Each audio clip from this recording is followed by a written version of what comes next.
sur la première. La motivation dans le télétravail. Aujourd'hui, ce télétravail qui est devenu la norme. Encore que, vu les embouteillages ce matin que j'ai eu, je me suis posé la question s'il y avait eu un changement de loi ou pas. J'ai trouvé quand même qu'il y avait beaucoup de monde. Mais cela dit, pour beaucoup encore, ce télétravail, il reste la norme. Alors peut-être pas tous les jours, pour certains oui, d'autres pas. Certains ont réussi à alterner en accord avec leurs entreprises, à pouvoir venir de temps en temps dans l'entreprise. Mais force est de constater que pour certains, ce télétravail, il commence à peser. Et on parle réellement de démotivation dans ce télétravail. Alors comment retrouver la motivation ? On va en parler avec nos invités. Ludmila Petit qui est avec nous. Bonjour. Bonjour Véronique. Et ravie de vous avoir. Vous êtes coach, facilitatrice et accompagnatrice de PME spécialisée dans la gouvernance et la gestion collaborative. Vous avez cofondé l'organisation Opal et vous êtes membre de Cap Network. Je le dis une fois en entier. Après, on va réduire tout cela. Isabelle Morinex, bonjour. Bonjour. Vous êtes coach spécialisée en accompagnement au bien-être professionnel, burn-out et gestion du stress.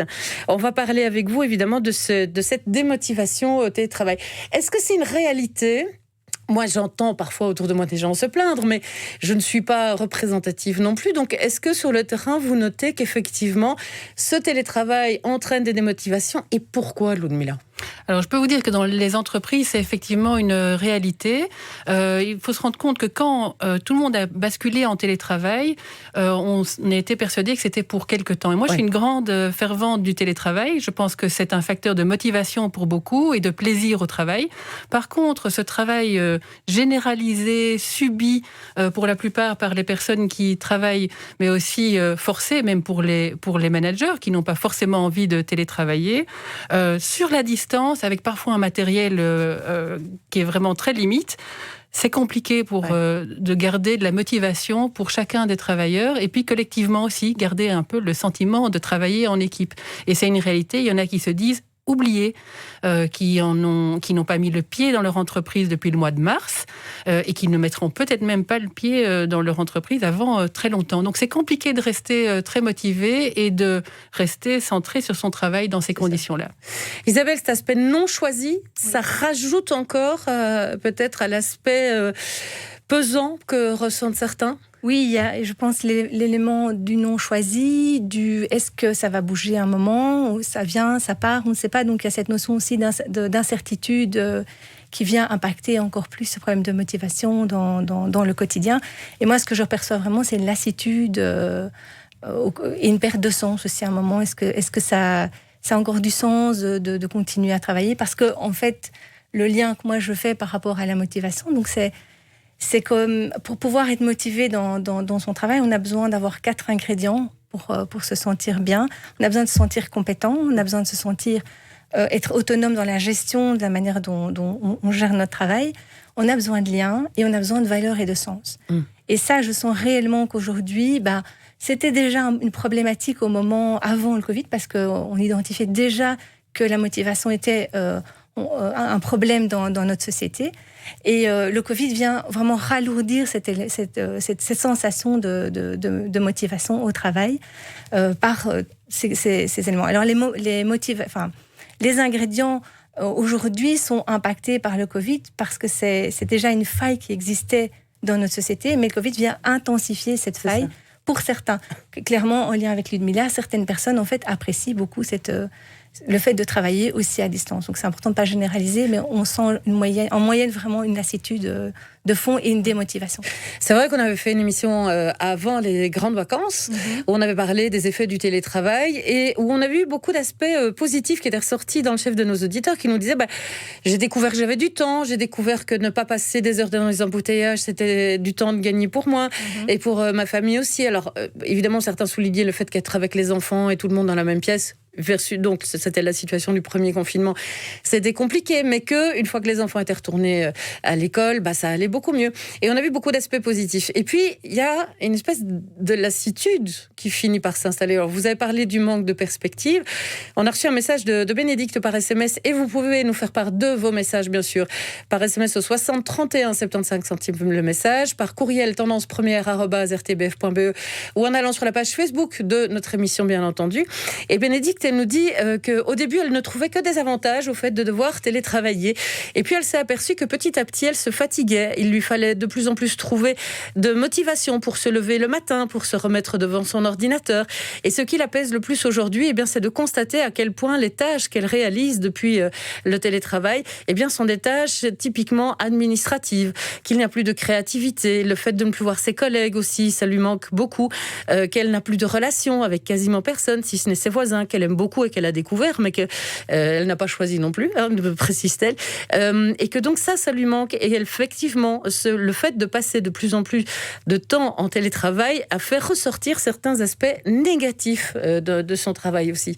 C'est ça un peu qui commence à alimenter ? Je pense que Bénédicte, elle a exactement résumé les éléments fondamentaux pour garder de la motivation seule ou en équipe.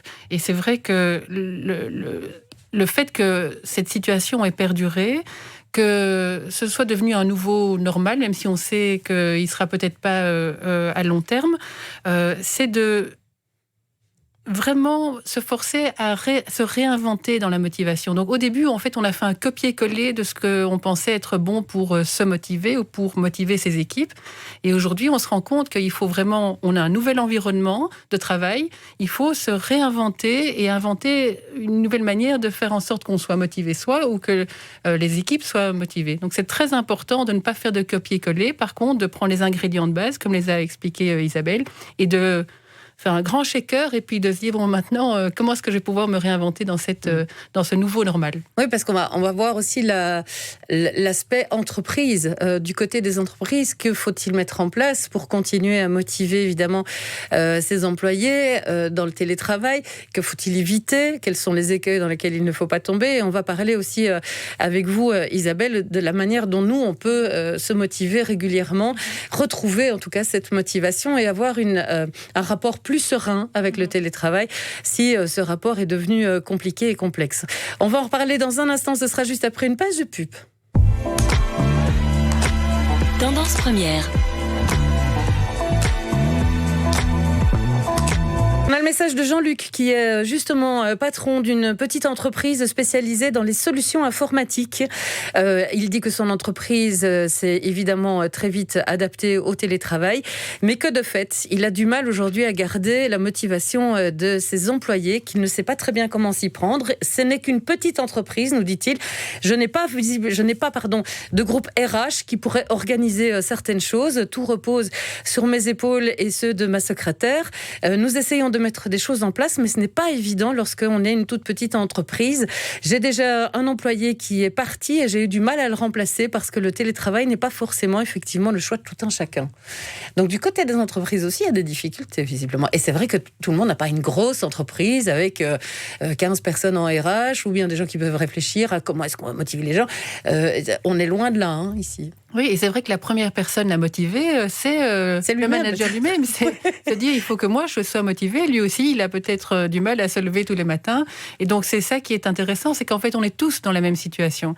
Le rôle du manager, peut-être la différence par rapport à comment individuellement on se motive, et puis le rôle du manager, c'est de mettre en place un environnement qui va nourrir ses besoins fondamentaux.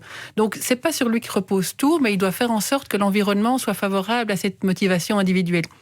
Et quand il a compris ses moteurs, ce qui marche pour lui, ce qui marche pour d'autres, quand il les a adaptés, finalement, la motivation, elle doit venir de l'intérieur, elle doit venir de chacun. Mais il y a quelques points à mettre en place pour pouvoir y arriver. Et c'est peut-être la première chose que peut faire le manager. Alors là, pour le coup, je trouve que Jean-Luc, il est dans les deux places, les deux catégories. C'est se motiver soi-même en tant qu'employeur et employé, aussi, mais en tant que personne, finalement. C'est ça, tout à fait. Isabelle. Ce qui est important ici, c'est de comprendre qu'on est avant tout des individus et qu'on a effectivement ces besoins à nourrir. Et c'est intéressant de voir comment on peut faire soi-même pour retrouver de l'impact sur ce changement. Parce que ce qu'on entend ici, c'est qu'on est dans un environnement qui a complètement changé, mais même depuis le début des années 2000. Et là, avec le Covid, ça vient s'intensifier. C'est comment je peux, moi, changer quelque chose sur lequel je n'ai pas d'impact sur le Covid, le nombre de morts, je ne sais pas comment faire. Oui. Et donc, c'est intéressant de voir ce que je vais mettre en place, moi, pour rester motivée. Et donc, en lien avec ces 4 moteurs qu'on a identifiés au début de l'émission, c'est d'essayer de voir comment je peux retrouver cette impression d'être acteur de ma vie, une notion de compétence. Comment je suis acteur? Eh bien, en fait, c'est de pouvoir aussi redéfinir qu'est-ce que je peux mettre en place dans ma journée où je vais me sentir bien. Et moi, j'aime beaucoup l'idée de, quand on parlait c'est vrai que l'avantage, c'est on n'a plus les trajets et en même temps, mais du coup, pendant qu'on n'a pas ce trajet, on travaille. Et au contraire, profiter de ce temps de distance qu'on a normalement dans la voiture pour aller se balader. Parce qu'en fait, aller se balader, ça nous permet en fait de réactiver des hormones du bien-être parce qu'on est quand même tout le temps sous stress par rapport, on ne sait pas où on va, l'inconnu, des informations continues, tout ça. Donc, c'est important d'aller réguler. Et pour cela, aller se balader au lieu de prendre la voiture, c'est intéressant parce que ça nous permet aussi de prendre de la distance et du recul sur ce qui nous arrive. Et donc, nous permettre... Moi, j'aime bien faire le lien avec une dernière interview de Edgar Morin qui parlait de l'importance de la lucidité et de la distance par rapport aux choses qui nous arrivent. Oui, aujourd'hui, on a l'impression que c'est la catastrophe, mais c'est intéressant, on interviewe des personnes qui ont vécu les guerres et dit mais qu'est-ce qui permet, comment vous vivez ce Covid? Eh bien, c'est dire garder cette juste sagesse, cette distance par rapport à ce qui nous arrive. Et je trouve que simplement aller se balader tous les jours, au lieu de prendre la route comme on faisait avant, ça peut être très intéressant pour réactiver les hormones du bien-être et donc se retrouver en bonne énergie, mais aussi prendre de la distance et du recul sur ce qui nous arrive. C'est ça. Et donc ça, c'est un truc tout simple à mettre en place, qui coûte rien et qui est facile à mettre et à remplacer à la part du trajet. On a Dominique qui a envoyé un message en disant qu'elle n'arrive plus à avoir... qu'il ou elle, pardon. Dominique, je ne sais pas si c'est un homme ou une femme. Qu'il ou elle n'arrive plus à mettre en place d'horaire dans sa journée. Voilà, c'est devenu une cacophonie particulièrement, nous dit cette personne, le matin. Oui. Alors, pour moi, en tout cas, dans ce que j'observe, et ça c'est un lien avec la neuroscience, on observe comment fonctionne le cerveau. Donc le fait d'aller se balader, ça permet d'aller nourrir une petite zone dans notre cerveau qui nous permet de prendre de la distance et la notion du préfrontal. Mais il y a également une petite zone dans notre cerveau pour la gestion du stress, qui a besoin d'être sécurisée. Oui. Et donc c'est hyper important de mettre des contenants. Parce qu'aujourd'hui, il n'y a plus de contenants. Quand je dis contenants, c'est structuré, mettre des rituels qu'on n'a plus aujourd'hui, puisqu'on travaille, on ne travaille pas, on a les enfants. Enfin, il y a quelque chose de confus avec la connexion à tout moment, qui fait que notre cerveau, il part en vrille, en fait. Et donc, il faut l'aider à le structurer pour reprendre, je dirais, une certaine autonomie. Et donc, l'important, c'est de mettre des rituels de, voilà, je travaille à 9h, je fais une pause à midi, je m'arrête pendant 1 heure, je sors, je reviens, je m'arrête à 17h ou 18h, et surtout pas travailler après, ni pendant le week-end, parce que notre corps a besoin, et notre cerveau a besoin de ce temps de recul et de distance. On parle dans une étude de Nagasaki, qu'il faut 42% de notre temps pour gérer cette régulation de surstimulation au quotidien. Donc 42% pour la digérer quelque part. Pour digérer la surinformation qu'on a au quotidien. Ah oui, donc ça nous laisse à peu près 60% de temps pour pouvoir profiter de quelque chose d'autre. Oui, pour pouvoir être en action, activé. C'est pas beaucoup. Et donc les 42%, c'est nourrir le lien, c'est faire du sport, c'est s'aérer, c'est tous ces éléments-là pour réguler. Parce que depuis 2000, on voit vraiment un changement profond de notre société et on est hyper stimulé à tout moment. Et donc notre cerveau surchauffe et notre corps surchauffe. Et donc c'est vraiment, j'aime bien l'idée de développer de nouveaux réflexes, de nouvelles manières de vivre aujourd'hui. Et on ne peut pas faire, comme disait Lumila, du copier-coller de notre histoire. Et donc c'est un peu l'époque où, je dirais, des dinosaures qui n'ont pas su s'adapter dans un nouveau contexte. On est dans un tout autre contexte et il faut maintenant vraiment développer de nouveaux comportements. Donc on n'est qu'une bande de vieux dinosaures. C'est pas ça que je dis, mais en tout cas, c'est important de prendre confiance et donc du coup que l'entreprise aussi en soit consciente. C'est ça. Voilà. Et peut-être pour rebondir sur cet aspect-là, peut-être que la première chose que peut faire un manager ou l'équipe, parce que ça ne repose pas que sur une personne, pour pouvoir répondre à ce besoin de contenant, c'est déjà d'organiser les rituels de travail et de réinventer les rituels de travail. Donc, on sait que c'est important de pouvoir séparer son temps entre le temps individuel et le temps de de travail, mais de la même manière, c'est important de pouvoir organiser son temps entre les rituels de travail et puis les rituels peut-être un peu plus sociaux, puisque le lien social est tellement important, on le vit tous les jours dans nos entreprises. Et donc, comment est-ce qu'on peut réinventer ça? Comment est-ce qu'on peut mettre des contenants? Et comment surtout, je le disais, pas de copier-coller, c'est-à-dire pas faire la réunion de 2h30, la réunion d'équipe le lundi matin, parce que c'était un moment convivial aussi, finalement, sur 2h30, on était aussi en train de prendre un petit café et puis de demander comment s'était passé le week-end. Si on fait un copier-coller, c'est juste mortel pour tout le monde, c'est mangeur de temps, c'est pas la même chose, on n'a pas les mêmes interactions. Donc, on a un nouvel outil, des outils informatiques, des outils qui sont extrêmement performants, mais réinventons nos manières de faire, des réunions plus contenues, peut-être plus courtes, avec des outils et avec des outils peut-être plus ludiques parfois, et en structurant beaucoup mieux les réunions, en alternant les manières de faire. Donc là aussi, il y a un besoin de mettre du contenant dans les rituels de travail, faire aussi en sorte qu'on ne soit pas toujours dans des tâches à faire, le travail administratif que Bénédicte disait tout à l'heure, mais qu'on soit parfois dans des choses plus créatives, s'organiser son temps entre le créatif et y compris en équipe. On a justement Bérénice, par rapport à l'émission, j'ai constaté dernièrement que je ne suis pas la seule, qu'à la maison, on est beaucoup plus susceptible de faire ce que j'appellerais de l'hypercorrection, c'est-à-dire à peine oser prendre une pause pour aller aux toilettes ou boire un thé, ne plus se détendre avec un collègue au téléphone en discutant 2 minutes d'autre chose que du travail, comme on pouvait le faire en présentiel. Cela donne des journées très denses, une impression de tunnel épuisante. Le télétravail ne me semble confortable qu'en alternance avec une présence au bureau, nous dit-elle. Et on a un message aussi, ça c'est rigolo, alors la personne désire rester anonyme, mais elle travaille pour une grande entreprise, nous dit-elle, qui n'a pas suggéré cette problématique de motivation au travail. Alors dans mon équipe, ce que nous avons fait, c'est installer un rendez-vous 2 fois par semaine. Nous avons une réunion en Teams, mais uniquement pour déjeuner ensemble. Il n'est pas question que l'on parle de travail à ce moment-là. Nous sommes avec nos tartines, nos sandwichs, peu importe, devant notre ordinateur et nous papotons comme si nous étions présents les uns aux autres. Ça n'est pas la même chose, mais ça nous aide beaucoup. Ah bah ouais, c'est une chouette idée, ça. C'est absolument. On a beaucoup entendu parler des apéros Zoom.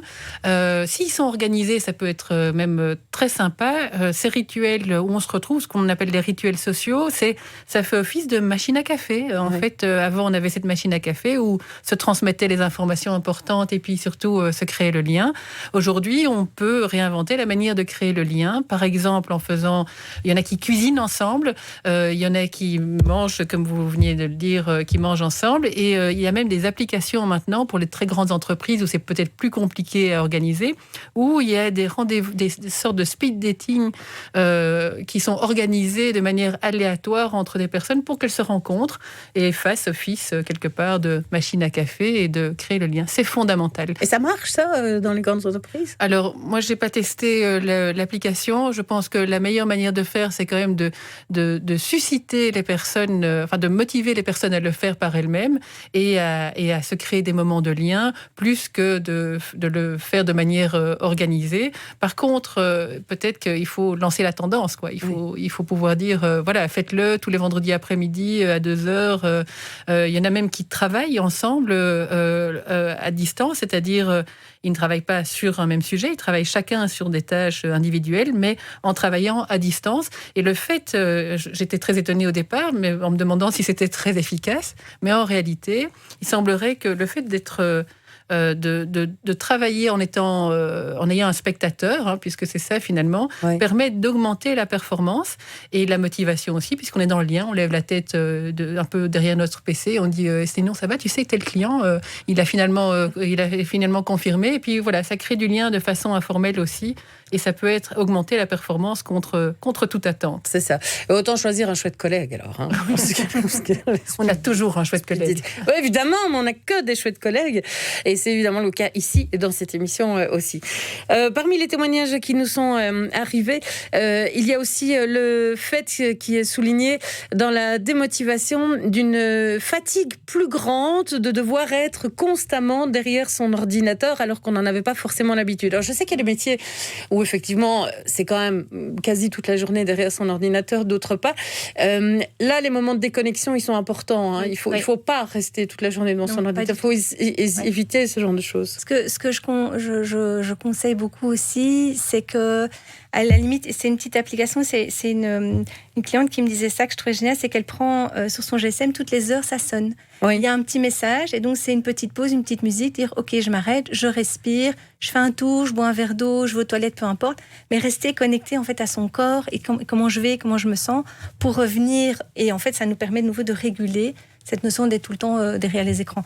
Avec beaucoup de nuances, parce qu'il y a des gens qui sont tout à fait à l'aise face au travail devant un PC, mais il y a des personnes qui ont, je pense à des formateurs ou des gens qui animent des groupes, mais c'est extrêmement violent parce qu'il n'y a plus du tout cette connexion concrète avec les personnes.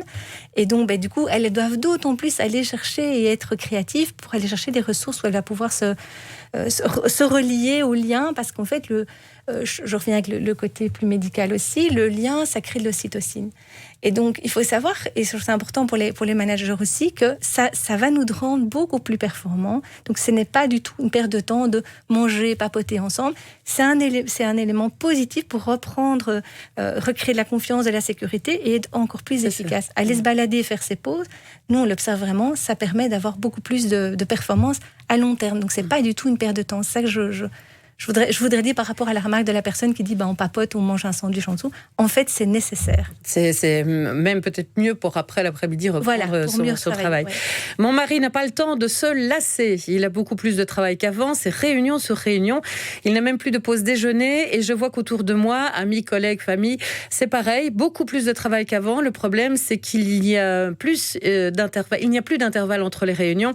Il faut passer d'un sujet à l'autre en un seul clic de souris, nous dit François. Ça, c'est vrai que parfois, vous avez 2 réunions qui s'enchaînent, vous n'avez pas le temps de switcher dans votre cerveau. Hein. Alors, c'est terrible, parce que ce temps de couloir, simplement passer d'une réunion à l'autre, c'est un moment de décompression. Et ce que font certaines entreprises pour pouvoir pallier à ce problème, c'est par exemple, de faire des réunions que de 45 minutes. C'est pas possible de faire plus, et surtout c'est pas possible de fixer une réunion directement après. Donc il y a au moins un quart d'heure de pause. Alors je sais pas à long terme, même si j'ai 8 réunions de 45 minutes, c'est sans doute fatigant, voilà. Mais ça force au moins à ne pas mettre la pression sur la personne. D'autant que vous parliez de stress derrière un écran. Je pense qu'il y a un parti pris que tout le monde est très à l'aise avec la technologie, parce qu'aujourd'hui, on est avec nos smartphones et autres. Or, ça peut vraiment être un facteur de stress pour les personnes qui travaillent, qui ne maîtrisent pas tous les outils. Et même s'ils les maîtrisent, ils ont un peu l'impression de les maîtriser de manière assez... Enfin, de les utiliser de manière... Pardon ? De les subir que de les utiliser. Et de ne pas être tout à fait à l'aise. Donc ça augmente le stress. Et donc, je pense que c'est aussi un rôle de l'équipe de se rendre compte qu'il y a certaines personnes qui peut-être font des stratégies d'évitement pour ne pas aller dans des réunions, etc., parce qu'elles ne maîtrisent pas les outils. Donc là aussi, c'est important. C'est peut-être un signal d'alerte qu'il faut prendre en compte. Elle rajoute, et c'est important, le retour à un rythme normal, sera sans doute compliqué. J'ai peur de perdre tout cela. Il y a ce sentiment-là aussi parfois avec le télétravail. On se sent bien dedans, on le gère bien, mais il y a ce sentiment que, une fois que ça sera fini, ça va être compliqué d'y retourner. Et donc là aussi, il y aura des questions de motivation peut-être à remettre sur le tapis, Ludmila. La question de la motivation, elle est fondamentale, elle est de tout temps, elle est avec ou sans télétravail. Donc, c'est toujours de trouver la motivation dans un environnement de travail qui nous convient. On dit généralement qu'une entreprise, et je pense que beaucoup d'entreprises ont adopté le télétravail de manière forcée, mais certaines qui disaient que c'était impossible de le mettre en place, se rendent compte que même, effectivement, pour quelques tâches, il est possible de le faire. Et donc, elles vont sans doute garder une partie de télétravail plus tard, même après. On dit généralement que jusqu'à 2 jours de télétravail, on peut maintenir le lien et faire ce juste équilibre entre la présence dans l'entreprise et puis le plaisir de travailler autrement, plus concentré, plus de plaisir entouré des siens. Donc je pense qu'il va y avoir un équilibre et peut-être effectivement quelques adaptations à faire encore. Il y aura des personnes très motivées de revenir, et j'en vois déjà beaucoup qui n'attendent que ça, et d'autres qui auront plus de mal. Il faudra les déceler, c'est peut-être ça aussi le rôle aujourd'hui et plus tard, c'est de de s'aider mutuellement dans l'équipe pour déceler les personnes qui sont en train de glisser. Moi, j'entends des personnes qui me disent « on m'a oublié » et des managers qui disent « j'avais complètement oublié. Au début, on s'est dit c'est avec le Covid, cette personne a du mal à travailler pour plein de raisons. Et puis, au bout de 2 mois, c'est pas qu'on les oublie, mais c'est qu'on les laisse, en fait, sans leur demander de pouvoir réaliser du travail. Et donc, c'est l'aspiration de chacun de pouvoir contribuer à un projet. Donc, se sentir oublié, c'est-à-dire qu'il travaille, mais sans avoir énormément de contact ou de sentir qu'on contribue à un projet qui a du sens, c'est extrêmement compliqué et démotivant, évidemment, pour les personnes. Et je pense qu'il y a aussi une peur de dire « je suis démotivé ». Personne n'ose dire « je suis démotivé ». Personne n'aime se sentir oublié aussi. J'imagine. Non, c'est certain. Ça, c'est quand même assez dramatique. Il y a un élément que vous soulignez aussi régulièrement, et je pense que ça doit être souligné et des 2 côtés, on y reviendra Isabelle, c'est le feedback qui est nécessaire. C'est aussi garder un lien et pouvoir véritablement, alors du coup, parler de motivation, c'est d'avoir un feedback régulier sans avoir ce sentiment non plus qu'on surveille ce que l'employé fait. Non, exactement. Le feedback, et sans doute qu'Isabelle pourra l'expliquer aussi, mais est un des éléments indispensables dans la collaboration parce qu'il nourrit d'abord une forme de reconnaissance, et reconnaissance positive ou négative. Simplement, je fais un travail et je sais ce qu'il produit.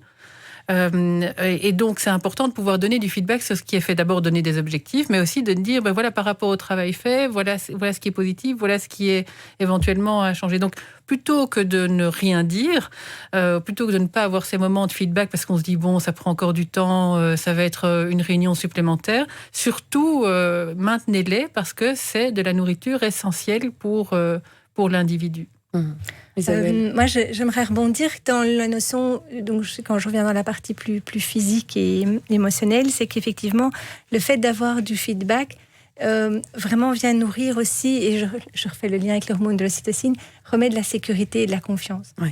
Et donc, dans le contexte actuel, c'est d'autant plus important de se sentir en confiance et en sécurité. Donc, le feedback est vraiment très important. Et dans les pistes que j'aime bien, j'avais entendu aussi qu'il y a une application où à chaque réunion, on peut juste mettre comment on va. Donc, c'est refaire ce petit tour de parole, parce que je trouve que ça permet aussi de donner une information émotionnelle, comment je vais aujourd'hui. Et du coup, ça permet aussi à soutenir le manager de savoir est-ce que tout le monde va bien ou pas. Donc, je trouve que c'est... on attend des choses de l'entreprise, mais aussi restons bien acteurs de notre bien-être et osons aussi exprimer les choses et dire, parce que tout le monde ne sait pas détecter facilement. La nuance ici que je voudrais mettre, c'est qu'à certains moments, il y a des personnes qui aiment bien avoir tout le temps du feedback et d'autres qui n'aiment pas. Oui. Donc c'est aussi la notion d'individualisation et le lien avec le fait de j'ai peur de retourner dans mon travail, enfin retrouver à la vie normale, ça remet en avant combien chacun a on a des besoins différents et on s'individualise. Et donc j'en parlais avec un autre manager qui dit il y a certaines personnes en fait qui sont demandeurs de revenir et d'autres ils préfèrent rester et on va essayer d'être créatifs. Et c'est cette notion de création, de co-création d'une nouvelle société, une nouvelle manière de vivre, parce que je pense que je dirais le Covid ou d'autres virus vont probablement encore changer. C'est comment on va faire avec le contexte actuel.